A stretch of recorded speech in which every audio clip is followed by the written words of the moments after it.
Bizə tez-tez tutulan iradlardan və verilən suallardan biri və əsası ondan ibarətdir ki, bax oturmusunuz Amerikada, nə işiniz var Azərbaycanla və Azərbaycanın problemləri ilə niyə bu haqda danışırsınız? Mənə görə bu sualın və iradın heç bir yeri yoxdur. Hələ indi son günlərdə əgər Amerikan bombaları tarixən aid olduğumuz torpaqların üstünə tökülürsə, bu deməkdir ki, biz bu məsələ haqqında danışmasaq, deməsək olmaz. İkinci dəfə prezident seçilən Donald Trump 6 aydan bəridir ki, Ağ Evdə oturub və yepyeni komandası ilə birlikdə Make America Great Again, Amerikanı düzəltmədən indi hal-hazırda Make Iran Great Again deyə yeni bir şüarla çıxış etməyə başlayıb, özünə umaçova bilməyən başqasına halva çalır. Amerika İranı bombaladı. Təxminən artıq 10 gündür bu məsələ çox istidir. Amma burada Amerikada bilirsiniz nə baş verir? İranda nüvə silahı varmı?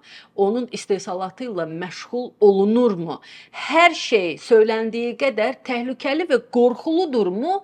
Bu mövzu ilə bağlı Trump'ın özünün komandasının içərisində özü və öz təyin etdiyi adamlarla bəzi konfliktlər meydana gəlib.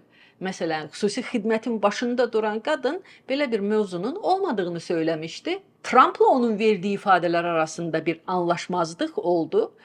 Fərqli şeylər söylədilər və daha sonra qadının Trump tərəfindən danlandığını bəyan etdilər. Və hal-hazırda o bombalama hadisəsindən sonra Amerikan mediasında yayılan və yazılan əsas məqam odur ki, son 80 ildə Amerikada yenə bu bombalamalar və müharibələr mövzusu ilə bağlı Amerikan tarixində çox boşluqlar var, çox səhvlər var və görəsən bu da o səhvlərdən biridirmi? Ölkənin vitse-prezidentinə verilən suallardan biri, siz həqiqətən xüsusi xidmət orqanlarınızın ortaya çıxardığı məlumatlara güvənirsinizmi, inanırsınızmı? Amerikada ən çox sevdiyim hadisə bu ölkənin yeni tarixində və ən yeni tarixində baş verən bütün hadisələr, səhvlər, hər şey haqqında cəmiyyət, ictimaiyyət çox açıq bir şəkildə müzakirələr apara bilir. Səhvlər olubsa, səhvlərə yol verilibsə, o səhvləri də qəbul edirlər. Mesela əgər siz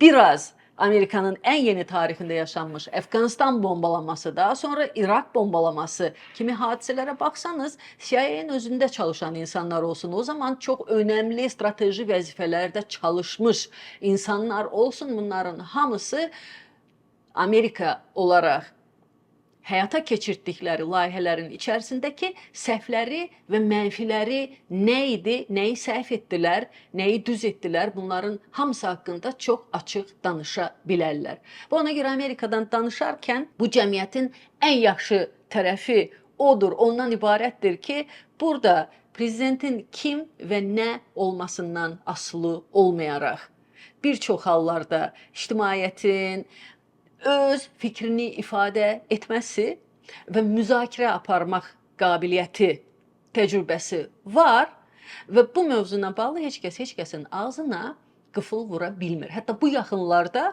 Trump əleyhinə keçirilən No King, yəni kral istəmirik adlı o protest yürüyüşlərində, mitinqlərində eyni sualla Trump'ın özünə müraciət edən jurnalistə, yəni siz özünüzü kral kimi hiss eləyirsinizmi sualına Trump'ın verdiyi çox sadə bir cavab verdi. Mən kral deyiləm. Bir qərara varmaqdan ötürü və onu həyata keçirtməkdən ötürü hansı cəhənnəmin içərisindən keçdiyimi bir tək Allah bilir deyə bir ifadə vermişdim. İkinci dönəm prezidentliyinin ilk 6 ayında Donald Trump formalaşmış bir mifi yerlə bir etdi.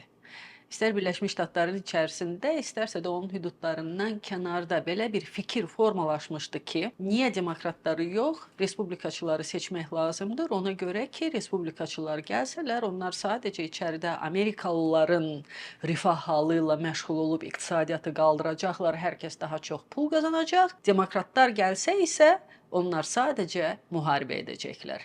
Bu gözləntilər içərisində Biden hökuməti zamanı başlanmış Ukraynaya dəstək kampaniyası və Rusiya-Ukrayna müharibəsinin içərisində əmələ gəlmiş, formalaşmış bir dilemma ki vardı, onlara həqiqətən dəstək göstərmək lazımdır, yoxsa yox. o müzakirələrin içərisində Amerikanların hər zaman prioritetlərində fiziki olaraq bütün müharibə və münaqişə zonalarından uzaqda olduqlarına görə birbaşa orada iştirak etmək istəmədiklərindən danışırlar və hal-hazırda da əslində Amerikalıların bu 350 milyonluq ölkənin yarısından çoxu heç bir müharibədə iştirak etmək istəmir və heç bir müharibəni dəstəkləmirlər. Bununla belə prezidentin ölkənin birinci şəxsinin ağzından və onun adından biz heç bir müharibədə qatılmayacağıq deməsinə rəğmən və Rusiya ilə Ukrayna arasındakı müharibəni bitirəcəm deyə söz verməsinə rəğmən nəinki o müharibəni həll edə bildi, hətta şəxsən özünün iştirakı ilə İsrailin bütün hərbi aktlarının arxasında ona dəstək oldu və üstəlik hal-hazırda da Amerikanı İranı bombalamaqla yeni bir müharibəyə cəlb etdi və buna çox ciddi bir şəkildə etiraz edən Demokrat partiya var və onlar Trump'ın İranı bombalama hadisəsini Amerikan konstitusiyasına tamamilə zidd bir akt hesab edirlər. Bu məsələlər Amerikanın içərisində çox ciddi bir şəkildə polemika yaratmağa davam edəcək, çox ciddi narazılıqlar və müzakirələr davam edəcək. Mən çox ümid edirəm ki, daha betər şeylər olmayacaq. Bununla belə Amerikanların özlərində bir panika yoxdur. O panika olmamasının səbəbi isə birdir. Çox narazı olsanız belə, nəticədə hər hansı bir prezidentin o qoltuqda qalacağı müddət sadəcə 4 ildir. Maksimum 8 il. Ondan sonra yenə qüvvələr dəyişəcək, hakimiyyət dəyişəcək və ölkənin daxili, eləcə də xarici siyasəti də bir şəkildə ondan ön nəsibini alacaq. İndi nə olacaq? Biz Sovetin durğunluq illərində doğula bilərdik, Brejnevin vaxtında doğulub, Brejnevin vaxtında da ölə bilərdik və dünyadan heç bir şəkildə xəbərimiz olmazdı. Amma elə bir dönəmə gəlib çatmışıq ki, tarixin ortasında yaşayırıq, birbaşa şahidlik edirik. Bütün bu bombalamalardan sonra bizim halımız nə olacaq?